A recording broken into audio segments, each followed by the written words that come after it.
যে ব্যক্তিকে আমি আল্লাহ তাআলা আমার আয়াত দিয়েছিলাম, আমার কোরআন দিয়েছিলাম, আমি দিছিলাম তারে ইসলাম দিছিলাম, তারে আমি কোরআন দিছিলাম, তারে আমি ইমানদারের ঘরে জন্ম দিছিলাম, তার বাপ মুসলমান মা মুসলমান সবই দিছিলাম তারে আমি, কিন্তু ফানসালাখা মিনহা, সে আমার ইমানের বাঁধন থেকে ছুটে গেছে, ইসলামের বন্ধন থেকে ছুটে গেছে, সে আমার আয়াত থেকে নিজেকে বিচ্ছিন্ন করে ফেলছে, একদম আলাদা করে ফেলছে। ফাআতবাআহু শাইতান, সে যখন সিদ্ধান্ত নিছে আমি আল্লাহ মানবো না, কোরআন মানবো না, আয়াত মানবো না, দ্বীন মানবো না, আল্লাহ বলেন এবার সাথে সাথে শয়তান পুরাপুরি তার সঙ্গী হয়ে গেছে। ফাআতবাআহু আশ-শাইতান, তাকে পুরো অনুসরণ করেছে এবার ইবলিস শয়তান। ফাকানা মিনাল গাবিন, ফলে সে ধ্বংসপ্রাপ্ত পথভ্রষ্টদের অন্তর্ভুক্ত হয়ে গেছে। এরপরে আল্লাহ বলেন ওয়ালাউ শি'না লা রাফা'নাহু বিহা, আমি আল্লাহ চাইলে এই কোরআন দ্বারা আমার আয়াত দ্বারা তারে সম্মানিত করতাম। আমি চেয়েছিলাম এটা, আমি তাকে মুসলমানের ঘরে জন্ম দিয়েছিলাম তাকে জান্নাতি বানাবো বলে, আমি তাকে ইমানদারের ঘরে জন্ম দিয়েছিলাম বলে তাকে দামি বানাবো মনে করে আমি চাইছিলাম। বান্দা আমি তোকে চাইছিলাম। ছেলেরা বাবারা, আল্লাহ হাসরের ময়দানে বলবে বান্দা আমি চাইছিলাম রে, তোকে আমি এক ইমানদারের ঘরে জন্ম দিছিলাম, তোর মা মুসলমান ছিল, তোর বাবা মুসলমান ছিল, তুই কোরআনের নাম শুনেছ, আজান তোমার কানে ঢুকছিল, তুমি কত আলেম দেখছো, কত মসজিদ মাদ্রাসা দেখছো, আমি তোমার কানে কতভাবে আল্লাহর কথা পৌঁছাইছিলাম। আলাম তাকুন আয়াতি তুতলা আলাইকুম, আল্লাহ বলেন আমার আয়াত তোমাদের কাছে পড়া হয়েছিল, কখনো ইমাম, কখনো খতিব, কখনো ওয়াইজ, কখনো বক্তা, কখনো আল্লাহওয়ালা, কারো না কারো মাধ্যমে, একাধিক মাধ্যমে আমি আমার আয়াত পৌঁছাইছি, আমার কথা পৌঁছাইছি। আজকের আগে আর কোনোদিন শুনছেন নামাজ 5 ওয়াক্ত? আর শুনেন নাই কোনোদিন? কথা বলে না। আজকের আগে আর কোনোদিন শুনছেন যে চুরি করা হারাম? কথা বলেন ভাই, ছেলেরা বলো ভাই। নারী দেখা, ছবি দেখা, উলঙ্গ দৃশ্য দেখা, অথবা মৌলানা ইয়াহিয়া বলল মদ জুয়া, আর কোনোদিন শুনছেন এগুলো হারাম? না, আজই প্রথম।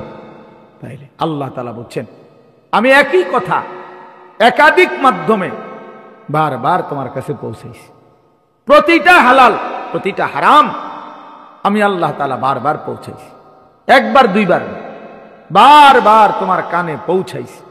তো আল্লাহ বলেন ওয়ালাউ শি'না লা রাফা'নাহু বিহা, আমি তো চেয়েছিলাম তারে কোরআনের দ্বারা ইজ্জত দেব, ইসলামের দ্বারা ইজ্জত দেব, আমার রাসূলের মাধ্যমে তাকে সম্মানিত করব, ইমানদার মা বাপ দ্বারা তাকে ইজ্জত দেব, কিন্তু ওয়ালাকিন্নাহু আখলাদা ইলাল আরদ, কিন্তু সে তো দুনিয়াকে আপন বানায় নিছে, সে তো দুনিয়াকে আপন বানায় নিছে, সে তো দুনিয়াকে নিজের ঠিকানা বানিয়ে নিয়েছে, দুনিয়াতে মনে করছে স্থায়ী। এই হাসি, এই নারী, এই কান্না, এই রং তামাশার এই ফুর্তি, সে মনে করছে এটাই জীবনের শেষ কথা, এখানেই জীবন শেষ।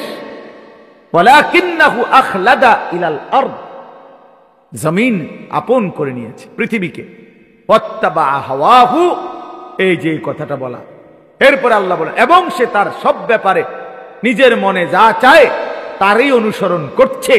অতএব শুনো এইবার, ফামাসালুহু কামাসালিল কালব, এই ব্যক্তির উদাহরণ হলো কুত্তার মতো। আল্লাহ কালবুন অর্থ কুত্তা, এই ব্যক্তির উদাহরণ হলো কুত্তার মতো, ওই জিন্দিগি কুত্তার জিন্দিগি। এজন্য যে ছেলে নামাজ পড়ে না, যে মেয়ে পর্দা করে না, যে পুরুষ হালাল খায় না, কেন খায় না? তার মনে চাইছে, আমার মন চাইছে আমি সুদ খাবো, আমনি কিতা? হ্যাঁ,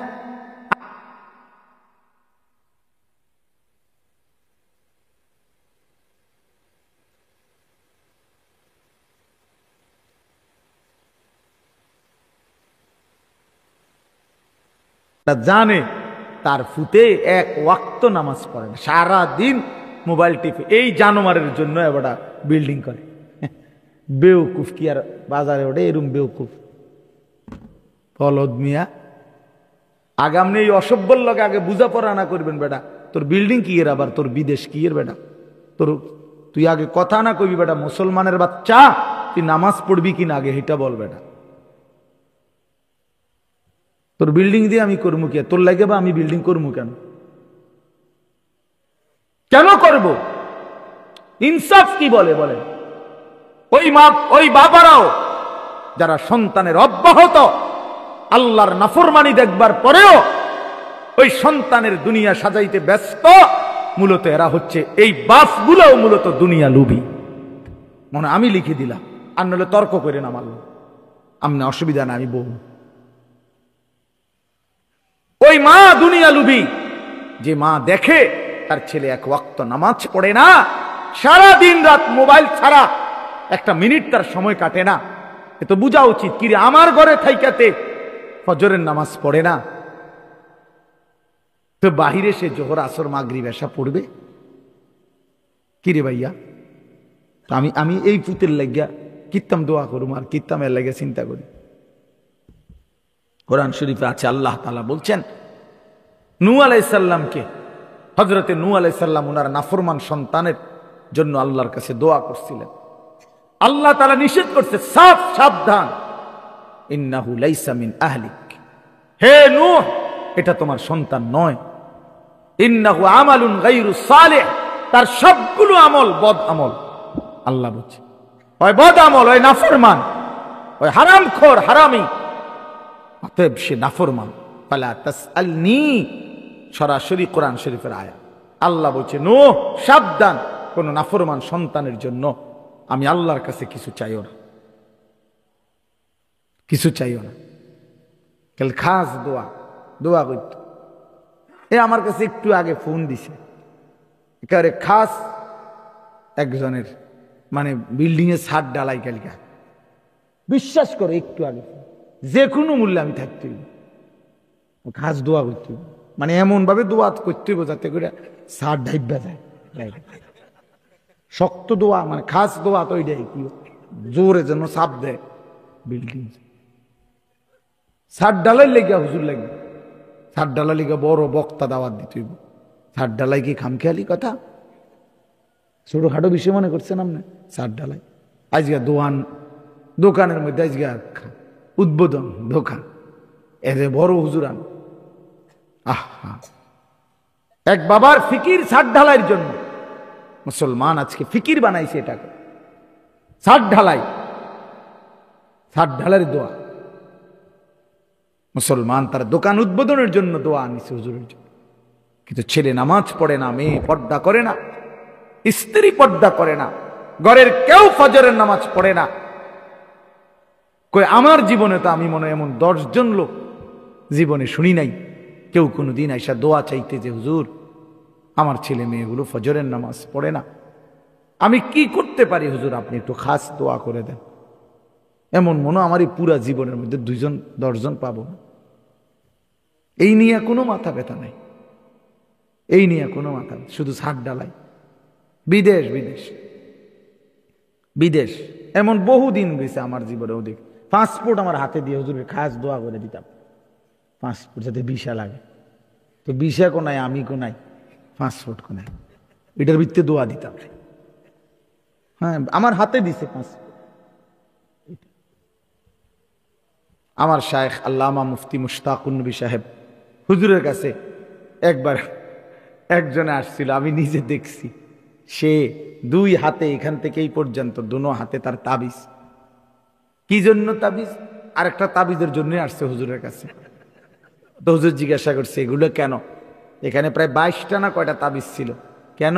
সবগুলো বিদেশের, লন্ডন যায় বলে, মানে ইউরোপ আমেরিকা থাকতো, এটি আমেরিকান তাবিজ, সব কোম্পানিগঞ্জের তাবিজ না। হুজুরে তখন বলছে আমি একটা তাবিজ দেব, আপনি অবশ্যই একটা, তবে আপনি এটি খুলতে হবে। পরে এগুলা সব খুইলা হুজুরে হাতে দিয়া বেড়ার কইছে, হুজুর একেবারে বাসার সামনে কুয়া আছে, এগুলো আগে ফেলাই দিয়ে আসেন। এরপরে হুজুরে হেরে বলছে আপনি সারাক্ষণ লা হাওলা ওয়ালা কুওয়াতা ইল্লা বিল্লাহ, খালাস খালাস।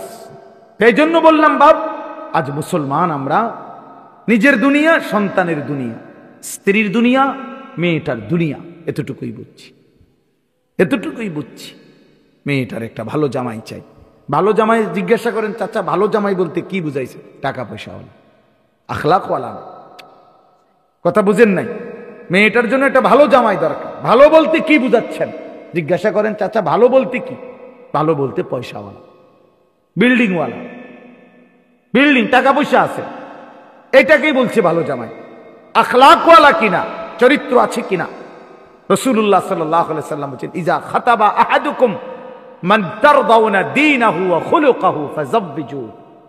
নবীজির হাদিস, আল্লাহর নবী বলেন, তোমাদের মেয়ের জন্য যদি এমন ছেলের প্রস্তাব আসে যে ছেলের মধ্যে দুইটা গুণ আছে, এক নাম্বার তার দ্বীনের ব্যাপারে তুমি সন্তুষ্ট, আরেকটা তার আখলাকের ব্যাপারে তুমি সন্তুষ্ট, তাহলেই তুমি তোমার কন্যাকে তার কাছে বিবাহ দাও। খোদার কসম নবীজি বলছে, যার মধ্যে দ্বীন আছে, দ্বীন ইসলাম আছে, আল্লাহর গোলামি আছে, আর যার আখলাক আছে, চরিত্রহীন তো লম্পট, দুশ্চরিত্র, তার কাছে কেন কন্যা দিবেন? আল্লাহ নবী সাল্লাল্লাহু আলাইহি সাল্লাম বলছে, ফাযাব্বিজু, এমন ছেলের কাছে মেয়েকে বিয়ে দিও। আবার ছেলেকে বলছে মেয়ের ব্যাপারে, তুনকাহুল মারআতু লিআরবাঈন। নবী সাল্লাল্লাহু আলাইহি সাল্লাম বলছে, শোনো, পৃথিবীতে মানুষ চার কারণে কোন মেয়েকে বিবাহ করে, নারীকে বিবাহ করে। চারটা দেখে কেউ, এক একজন এক একটা, চার জিনিসের যে কোনো একটা না একটা কেউ খেয়াল করে বিশেষভাবে। লিহাসাবিহা, কেউ তার বংশ গরিমা দেখে। দুই নাম্বার ওয়ালি জামালিহা, কেউ তার রূপ চেহারা গুণ দেখে। এবার এটা ফুটপাতের হোক আর জেন থেকে এনে হোক, চেহারা সুন্দর, চেহারা সুন্দর, ববগুড়ির হোক, এবার এটা যে রুম ইচ্ছা, বংশ না থাকুক, ইজ্জত না থাকুক, দেখতে ভাল লাগে। এই কেউ সৌন্দর্য দেখে, নবীজি বলছে। আর কেউ অলিমালিহা, সম্পদ দেখে, অর্থ সম্পদ আছে অনেক, টাকা পয়সা দেখে। চার নাম্বার হলো অলি দিন ইহা, কেউ দিনদারি দেখে। তাইলে চার কারণে মানুষ নারীকে বিবাহ করে। কেউ বংশ গরিমা দেখে, কেউ অর্থ সম্পদ দেখে, কেউ চেহারা সুরত সৌন্দর্য দেখে, কেউ দিনদারি দেখে। আল্লাহ নবী সাল্লাল্লাহু আলাইহি সাল্লাম এরপরে বললেন, উম্মত, আমি রাসূল তোমাদেরকে পরামর্শ দিলাম, ফাজফার বিজাতিদ দ্বীন, তোমরা দ্বীনকে প্রাধান্য দিও, দিনদারিকে প্রাধান্য দিও, দিনদারিকে প্রাধান্য দিও। তারিবাত ইয়াদাকা, নবীজি বলছেন, হে পুরুষ, হে যুবক, যদি দিনদারিকে প্রাধান্য না দাও, আল্লাহ তোমারে বেইজ্জতি করুক। নবী বদদুয়া দিছে। শুধু রূপ দেখে বিয়ে করলা, শুধু বংশ দেখে বিয়ে করলা, শুধু অর্থ সম্পদ দেখে বিয়ে করলা, কোন আখলাক নাই, মেয়েটার চরিত্র নাই, তাহলে তুমি, আল্লাহ যেন তোমারে বেইজ্জতি করে। তো নবী যাকে বদদুয়া দিল, সে সুখ পাবে কোথায়? সে ইজ্জত পাবে কোথায়? এই জন্য বাপ মাদ্রাসা আখলাক গড়ে। মাদ্রাসায় আবু বকর, জামিয়া আয়েশা, অর্থাৎ মুসলমানের কন্যার আখলাক গড়ে দেয় মাদ্রাসা, মুসলমানের ছেলের আখলাক গড়ে দেয় মাদ্রাসা, জিন্দেগি গড়ে দেয়।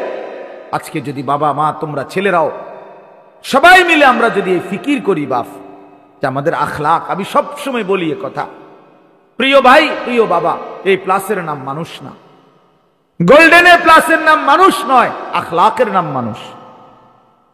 মানুষ বলা হয় আখলাককে, আখলাক, আখলাক চরিত্রকে, আখলাকের নাম মানুষ।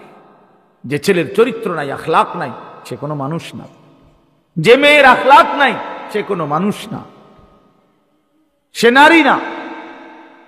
যার মধ্যে ইজ্জতের কদর নাই, সতীত্বের কদর নাই, পর্দার কদর নাই, ওই কোনো নারী না, ওই কোনো বেটি না। এই জন্য আমরা, এটা আমাদের জন্য জরুরি, আমরা আমাদের জীবন গঠন করা, আমাদের আখলাক গঠন করা, আমাদের জীবন সুন্দর করা। আমরা মুসলমান। এই অল্প কয়েকজন বাবা ভাই আপনাদের কাছে আমি লম্বা করতে চাই না, আমার মূল কথা এটা, আমরা মুসলমান। একটা ছেলে হলেও বুঝছো, একজন বাবা হলেও বুঝেন, একজন মাও পর্দার আড়ালে খেয়াল করেন যে ভাই মা, এটা মনে রাখেন, আমরা মুসলমান, আমরা পাগল না, ছাগল না, আমরা ইহুদি না, খ্রিস্টান না, আমরা হিন্দু নয়, বৌদ্ধ নয়, আমরা নাস্তিক না, মুরতাদ না, আমাদের আল্লাহ আছে, আমাদের আল্লাহ আছে। আমরা নাস্তিক মুরতাদের মতো ভাবলে হবে না। ওই নাস্তিক তসলিমা নাসরিন ইন্ডিয়ায় বসে বসে এক মুরতাদ, বাংলাদেশে ছিল, বাংলাদেশে ঝাড়ুর বাড়ি খাইয়া এই অভিশপ্ত নারী নাস্তিক প্রতিনিয়ত মুসলমানদেরকে বিদ্রুপ করে। কিছুদিন আগে খেলার মধ্যে হেরে গেছে, খেলা তো বলছে যে ভগবানের কাছে আল্লাহ হেরে গেছে। হ্যাঁ, মানে হিন্দু খেলোয়াড়রা, মুসলিম খেলোয়াড়রা হিন্দু খেলোয়াড়দের কাছে হেরে গেছে। ওই জানোয়ারে কমেন্টস করছে ভগবানের কাছে আল্লাহ হেরে গেছে।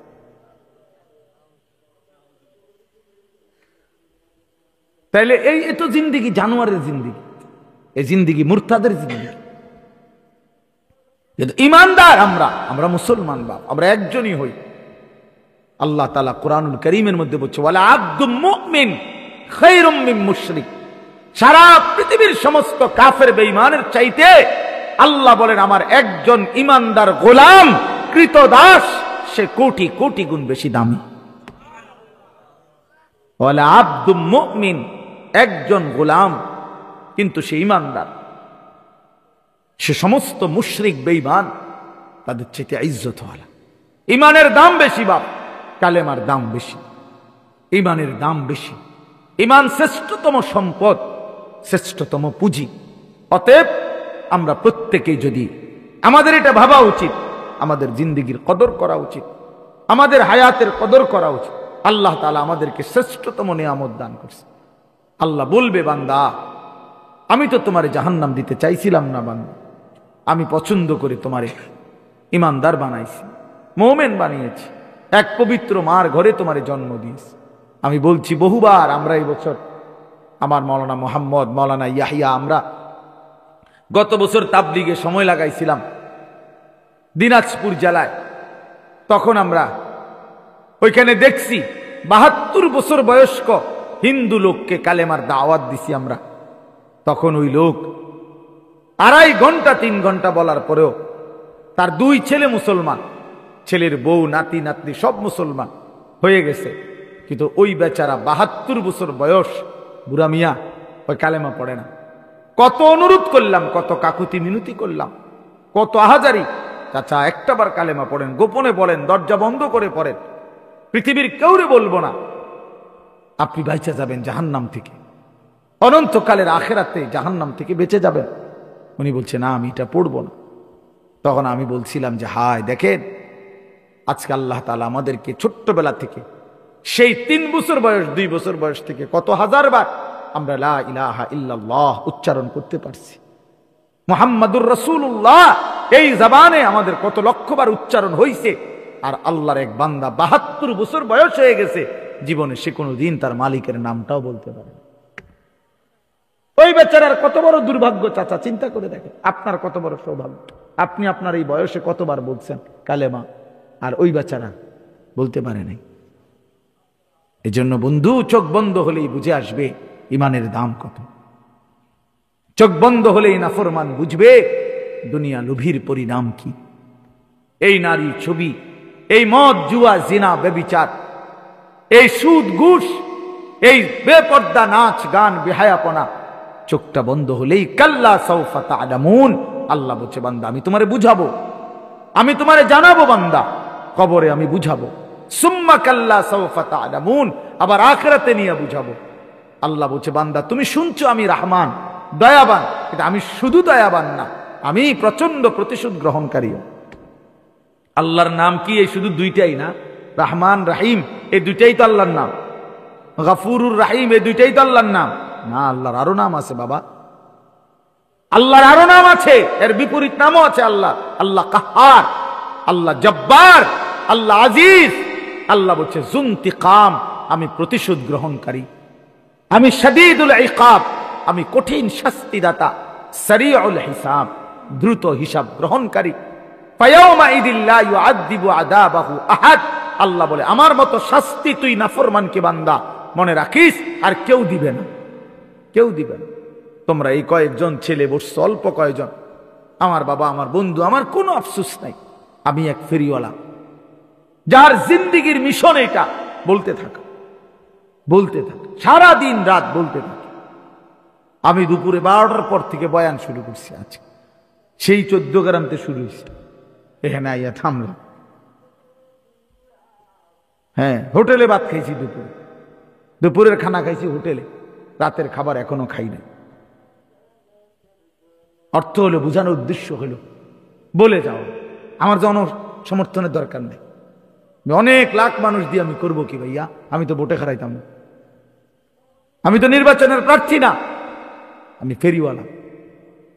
আল্লাহর কথা বলতে থাকা আমাদের ফিকির, দুয়ারে দুয়ারে বলা, দুয়ারে দুয়ারে বলা, কভি আরশ পর কভি ফরশ পর, কভি উনকে দর কভি দর বদর, গমে आशिकी तेरा शुक्रिया मैं कहां कहां से गुजर गया, कभी रास्तों में तन्हा कभी हो गुरूद सहरा, मैं जुनू का हम सफर हो मेरा कोई घर नहीं है। আমার সোমবার দিন উমরার ফ্লাইট, আমি অন্য কিচ্ছু গুছাইছি না। কালকে রবিবার, সোমবার দুপুরে আমার ফ্লাইট, আমার সাথে 40 জন মানুষ উমরায় যাবে, সবাই গুছাইতে গুছাইতে যান শেষ, আমি অন্য কিচ্ছু গুছাই খালাস হয়ে যাবে। আর কি তার ব্যাগের মধ্যে খাতা বালিশ লইয়া লইব, আর কি তা হয়েই যাবে। তাইলে বলার উদ্দেশ্য হলো ভাইয়া আমার, আমরা এই ফিকির নিয়ে আছি, আমরা ফিকির, তোমরা যুবক ভাই, আমরা তোমাদের পরিবর্তন চাই, অল্প হোক বেশি হোক, আমরা নওজোয়ানের পরিবর্তন চাই, আশাবাদী আমরা। ছেলেরা বদলাবে ইনশাআল্লাহ। চরিত্রহীনতার মধ্যে সুখ নাই। আমি ঢাকা শহরে জুমা পড়াই, অসংখ্য যুবক শহরের যাদের সাথে আমাদের সম্পর্ক আছে, খোদার কসম, বাবার 45 লাখ টাকা, বাবার 70 লাখ টাকা এক বছরে উড়াইয়া 2 হাতে নারী, ছবি, মদ, জুয়া, নেশা, উলঙ্গ পথার মধ্যে থাইকা শেষ পর্যন্ত আল্লাহর কসম আমার সামনে এমন ছিল, চোখের পানি ফেলছে, হুজুর সুখ বলতে জীবনে কিছু পাই নাই, শুধু টাকাই উড়াইছি। এজন্য দোস্ত, মোবাইলের ওই নর্তকী সুখ দেয় না, উলঙ্গ ছবি সুখ দেয় না, বেনামাজি এই জানোয়ারের জিন্দেগি, নামাজবিহীন এই কুত্তার জিন্দেগি ইজ্জত দেয় না বেটা। সেজদাবিহীন, এজন্য একটা ছেলেও যদি হও এখানে বেনামাজি, নামাজ পড়ো না বাপ, আজকের থেকে ফেরো। এ জীবন মনে রাখো, আবারও বললাম, এ জীবন জানোয়ারের জীবন, কুকুর বিড়ালের জীবন, সেজদাবিহীন জীবন। কি মনে করছো মুসলমানের ছেলে? হ্যাঁ, কি ভাবছো নিজেরে? চুলের ফ্যাশন, এটা একটা ফ্যাশন হইল? এটা কে বললো যে পৃথিবীতে একজন পুরুষের সবচেয়ে গুরুত্বপূর্ণ হলো চুলটাকে ফ্যাশনেবল করা? এটা কোথায় লিখছে? কোন বইতে, কোন ডিকশনারিতে, কোন কোন বই বলো ভাইয়া? একটা ছেলে বলো, কোরআন হাদিস বাদ দাও, এমনি জেনারেল শিক্ষার কোন বইতে, কোন গবেষণাতে লিখছে যে চুলের উপরে খুব ফিকির করা, চুল নিয়ে ব্যস্ত হয়ে যাওয়া এটা একজন পুরুষের দায়িত্ব, বা এটা একটা পুরুষের সৌন্দর্য? চুলের মধ্যে পুরুষের সৌন্দর্যের কি আছে বেটা? নারীর না সৌন্দর্য লম্বা চুল, পুরুষের এখানে কি? উমা ফুলাফানি সারাদিন ব্যস্ত চুল নিয়া, নিজের ছবি নিজেই উঠায়, নিজেই হাসে, নিজে হাতালগি দেয়, নিজে ঠেঙালগি দেয়। তো তোমার তার সিরা মিয়া পাগল, যেই কোনো পাগল ব্যক্তি তো এরকম করে। যেখানে রাস্তার পাগল সে নিজে নিজে হাসে না, কথা বলেন না কেন? এই জন্য অধিকাংশ সেলফি তোলে যেগুলো, এগুলা মাতাল। অধিকাংশ সেলফি তোলে যারা, এগুলো তার সিরা, বাস্তব এগুলো তার সিরা। হ্যাঁ হ্যাঁ, এগুলো প্রতিবন্ধী, মূলত গুনাহদেরকে প্রতিবন্ধী বানায় ফেলছে, গুনাহদেরকে প্রতিবন্ধী বানায় ফেলছে। এরা চেনে না আল্লাহ কি, আখেরাত কি, নবী কি, রসুল কি। মনে রাখো বাপ, একদিন তোমাদের হাতে তোমাদের সন্তান টোটাল শব্দটাও ভুলে যাবে। তোমরা যারা জীবনে কোনোদিন নামাজ পড়তে পারলা না, তো তোমার সন্তান কি আব্দুল কাদের জিলানী হবে? হ্যাঁ, তোমার সন্তান হবে বাইজিদ বুস্তামি। হ্যাঁ, কি মনে করছো? তুমি সারাদিন নারীর ছবি দেখবা, উলঙ্গ দৃশ্য দেখবা, আর তোমার ছেলে হবে জোনায়েদ বাগদাদি? হ্যাঁ, কি মনে করো? তুমি যেমন আজ কারো সন্তান, একদিন তুমি হবা কোনো সন্তানের বাপ। সেদিন বুঝবা কষ্ট কাকে বলে, সেদিন বুঝবা তোমার চোখের সামনে যখন তোমার সন্তান আল্লাহর নাফরমানি করবে, তখন মনে পড়বে বন্ধু, মনে পড়বে আমাদের আল্লামা মুফতি আমজাদ সাহেব মুরাদনগর মাদ্রাসার, উনি বলছিল সেদিন, মনে আসেনি? ওই দিন উনি বলছিল আমাদের মাদ্রাসার মজলিসের দিন, এক মেয়ে আরেক ছেলের সাথে পলায়া গেছে, পরে বাবা মা কাঁদতেছে, পরে মেয়েটা দূর থেকে চিঠি পাঠাইছে ওই বাবা মার কাছে যে মা, বাবা কাঁদছেন কেন? যে কাজটি আপনারাই করেছিলেন ইতিপূর্বে, আমি তো তাই করেছি, এর জন্য কান্নার কি আছে? খোদার কসম উনি নিজে বলছে, এটা বাস্তব সত্য ঘটনা।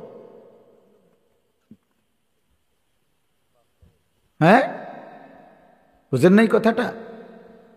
আপনারাও তো দুজন এরকম ভাগ্যা পলাইয়া বিয়া করছেন, তাইলে ইট মারলে পাটকেল খেতে হয়, এটা তো প্রবাদ বাক্য। আমি এই জন্য বলি আমরা ঘুরে দাঁড়াই। আমার কথা শেষ, আমাদের মূল কথা এটা, আমরা ঘুরে দাঁড়াই। উচিত আমাদের ঘুরে দাঁড়ানো, অর্থাৎ পরিবর্তন করা, জিন্দিগি শুধরায় আনা সম্ভব। হায়াত থাকলে, বেঁচে থাকার সুযোগ হইলে, আল্লাহ যদি এখনো হায়াত দিয়ে থাকে ভাইয়া, আমাদের পরিবর্তন দরকার, ফিরে আসা দরকার। মাহে রমজান আমাদের সামনে, মাহে রমজান আমাদের সামনে। আল্লাহ বড় যত্ন করে, বড় মায়া করে রমজান সাজাইছে। আল্লাহ বলছে, বান্দা আমি না আমার প্রতিটা ইমানদার বান্দাকে শুধুই জান্নাত দিতে চাই, একজনকেও আমি জাহান্নাম দিতে চাই না। এজন্য প্রতি বছর একবার রমজানে আমি আল্লাহ আমার সমস্ত ইমানদার বান্দার জন্য আমি জাহান্নামের দরজা বন্ধ করে দেই, শুধু জান্নাতের দরজা খুলি, যেন আমার প্রতিটা ইমানদার বান্দা একটা মাস রোজা গুনাহ ছেড়ে দিবে, আমার বন্দেগী করবে, আর শুধু জান্নাতে ঢুকবে, শুধু জান্নাতে ঢুকবে। আয় বান্দা, সব চলে আয় আমার জান্নাতে, আমি সবাইকে দেব জান্নাত। ইয়া আইয়ুহাল্লাযীনা আমানু কুতিবা আলাইকুমুস সিয়ামু কামা কুতিবা আলাল্লাযীনা মিন ক্বাবলিকুম। রব্বুল আলামিন বলেন, হে ঈমানদার, জন্য রমজানের আলোচনা আল্লাহ শুরু করতে গিয়ে বলেছেন, হে ঈমানদার। আল্লাহ যেন বলছেন, হে ঈমানদার, পুরা বিষয়টা তোমার জন্য, তোমার জন্য। মাহে রমজানের সবগুলো আয়োজন আমি আল্লাহ করেছি তুমি মুমিনের জন্য। এটা হিন্দুর কিছু না, রমজানের সব কিছু মুমিন তোমার জন্য, ইহুদি খ্রিস্টানের জন্য না। এটা ভাত তরকারি না, এটা রমজান। আমি রব্বুল আলামিন ইফতার দিয়েছি তোমার জন্য, সাহারি দিয়েছি তোমার জন্য, এক মাসের রোজার হুকুম দিয়েছি তোমার জন্য, প্রতিদিন 20 রাকাত তারাবি দিয়েছি তোমার জন্য, 6 দশকের ইতিকাফ দিয়েছি তোমার জন্য, শবে কদরের নিয়ামত দিয়েছি তোমার জন্য, শুরুর দশক রহমত দিয়ে সাজিয়েছি তোমার জন্য, মাঝখানের দশক মাগফিরাত দিয়ে সাজিয়েছি বান্দা তোমার জন্য, শেষ দশক জাহান্নাম থেকে নাজাত দিয়ে সাজিয়েছি তোমার জন্য। জান্নাতের দরজা খুলেছি মুমিন তোমার জন্য, জাহান্নামের দুয়ার বন্ধ করে দিয়েছি তোমার জন্য, শয়তানগুলোকে শেকলে বন্দী করে রেখেছি তোমার জন্য। তুমি শুধু আসবা বান্দা, আমার হুকুম পালন করবা, একটা মাস গুনাহ ছেড়ে দিবা বান্দা, একটাই শুধু দরজা খোলা, সেটা শুধুই জান্নাত, শুধু জান্নাতে ঢুকবা। কুতিবা আলাইকুমুস সিয়াম, আমি আল্লাহ ফরজ করেছি, আমি আল্লাহ। আল্লাহ বলে, মুমিন ফেলে দিও না বান্দা, রোজা আমি ফরজ করেছি, আমি আমার পক্ষ থেকে, অন্য কেউ না, জেনতেন কেউ দেয় নাই, আমি রব্বুল আলামিন যাকে তুমি বলেছো লা ইলাহা ইল্লাল্লাহ, আল্লাহই তোমার উপরে রোজা ফরজ করলাম, রমজান দিলাম। শাহরু রমাদান আল্লাযী উনজিলা ফীহিল কুরআন হুদাল লিন-নাসি ওয়া বায়্যিনাতিম মিনাল হুদা ওয়াল ফুরকান। আল্লাহ বলেন, রমজান মাস চিনেছো নি বান্দা, আমি আল্লাহই পরিচয় করায় দেই। শোনো বান্দা, রমজান সেই মাস যেই মাসে আমি আমার শ্রেষ্ঠতম কালাম কোরআন নাজিল করেছিলাম। কোরআন কি কিতাব চিনেছো নি বান্দা? আল্লাহ বলেন, এটা হচ্ছে গোটা বিশ্ব মানবতার হেদায়েত, এটা হেদায়েতের স্পষ্ট বাণী, এটা সত্য মিথ্যা, ন্যায় অন্যায়, হালাল হারামের পার্থক্যকারী। এবার আল্লাহ বলেন, ফামান শাহিদা মিনকুমুশ শাহরা ফালিয়াসুমহু। আল্লাহ বলে, বান্দা যে কেউ তোমরা বালেগ প্রাপ্তবয়স্ক ইমানদার যারাই মাহে রমজানকে নিজের হায়াতে পাইবা, ফালিয়াসুমহু, আমার সেই প্রতিটা বান্দাই যেন রোজা রাখে। আমি আল্লাহ বান্দা তোমার কাছে চাইলাম। যদি বলো আল্লাহ রোজা রাখতে গেলে কষ্ট হবে কিনা, আল্লাহ বলে না, ইউরিদুল্লাহু বিকুমুল ইউসরা ওয়ালা ইউরিদু বিকুমুল উসরা। আমি বান্দা তোমার উপরে কোনো কঠিন করতে চাই না, আমি সহজই করতে চাই। আমি পারবা বলেই তোমারে দিয়েছি। আবার সান্ত্বনা দিয়ে বলেছে, কামা কুতিবা আলাল্লাযীনা মিন ক্বাবলিকুম, ঘাবড়াইও না বান্দা, পারবা। তোমার পূর্ববর্তী যত ঈমানদার সব রোজা রাখছে, তুমিও পারবা, তুমিও পারবা। লাআল্লাকুম তাত্তাকুন, আল্লাহ বলে কেন দিলেন রোজা যদি আল্লাহকে জিজ্ঞেস করেন? রব্বুল আলামিন বলেন অভাবের কারণে না, আমার ভান্ডারে কমে গেছে, আমার খাজানায় কমে গেছে, এই জন্য আমি আল্লাহ রমজানে খাবার বন্ধ করি নাই। প্রতি বছর রমজান মাস আসলে আল্লাহ তাআলার বরাদ্দ কমে যায়, খানা দানা শর্ট পড়ে যায়। কথা বলেন না কেন? হ্যাঁ, না না বন্ধু। ওয়া ইম মিন শাইইন ইল্লা ইনদানা খাজাইনুহু, আল্লাহ বলেন সব কিছু আমি আল্লাহর কাছে আছে, ভান্ডারে ভান্ডার, ভান্ডারে ভান্ডার। আমার কাছে সীমিত না, আমার কাছে স্টক সীমিত নয়, বরং বেহিসাব ভান্ডার। হ্যাঁ, আল্লাহ তাআলা বলেন আমি যাকে ওয়াতারযুকু মান ইয়াশাউ বিগাইরি হিসাব, আমি হিসাব ছাড়া রিজিক দিয়ে থাকি, হিসাব ছাড়া। আমার ভান্ডারে কমতি নাই, আমি অভাবে পড়ে দেই, আটকাই নাই বান্দা। কেন? লাআল্লাকুম তাত্তাকুন, তোমারে মুত্তাকি বানাবো, তোমারে জান্নাতি বানাবো, তোমারে আমি নিজ হাতে জান্নাত দেব বান্দা। এই জন্য রোজা রাখতে বলছি, এই জন্য ইফতার করতে বলছি, এই জন্য সাহারি করতে বলছি, এই জন্য তোমারে 20 রাকাত তারাবি পড়তে বলছি, রোজা রাখতে বলছি, এতেকাফ করতে বলছি মসজিদে শেষ 10 দিন। সবে কদর তালাশ করো, গুনাহ ছেড়ে দাও বান্দা, আমি আমার জান্নাত তোমারে দিয়ে দেব বান্দা। আল্লাহর নবী সাল্লাল্লাহু আলাইহি ওয়াসাল্লাম বলেছে রোজাদারের জন্য আল্লাহ তাআলা জান্নাতের একটা স্পেশাল দরজাই রেখেছেন শুধু রোজাদারের জন্য। ফেরেশতারা বলবে আইনা সাইমুন, রোজাদাররা কোথা? আপনারা এদিক দিয়ে আসেন। রায়্যান নামক সেই দরজা, আলাদা স্পেশালি রোজাদার, আপনি এদিক দিয়ে ঢোকেন। সুবহানাল্লাহ। আল্লাহর নবী বলছেন যুবক রোজা রাখো, ফা ইন্নাস সাওমা লাহু বিজাউন, রোজার মধ্যে তোমার যৌবনের যেই তাড়না, যৌন চাহিদা, লজ্জাস্থানের যেই উশৃঙ্খল চাহিদা, আল্লাহর নবী বলেন এটা নিয়ন্ত্রণ হয়ে যাবে। আল্লাহ রাসূল প্রেসক্রিপশন দিয়েছেন। হ্যাঁ, নবীজি বলছেন ওমান লাম ইস্তাতি' ফাআলাইহি বিস-সাওম, রোজা রাখো। যুবককে আলাদা বলছে নবীজি, যুবক রোজা রাখো, তাহলে তোমার চরিত্র হেফাজত হবে, আখলাক হেফাজত হবে। আখলাক বড় সম্পদ ভাইয়া। আল্লাহ নবী ডাক দিছি, ইয়া শাবাবা কুরাইশ, হে কুরাইশের যুবক, গুদ্দু আবসারাকুম ওয়াহসানু ফুরুজাকুম, তোমাদের চোখ নিচের দিকে নামাও, নিজেদের লজ্জাস্থানের হেফাজত করো, আখলাক বানাও, আখলাক। নবীজি বলেন আকমালুল মুমিনিনা ঈমানান আহসানুহুম খুলুকা, সবচেয়ে বড় শ্রেষ্ঠতম সম্মানিত মুমিন সে যার আখলাক সুন্দর, যার আখলাক সুন্দর।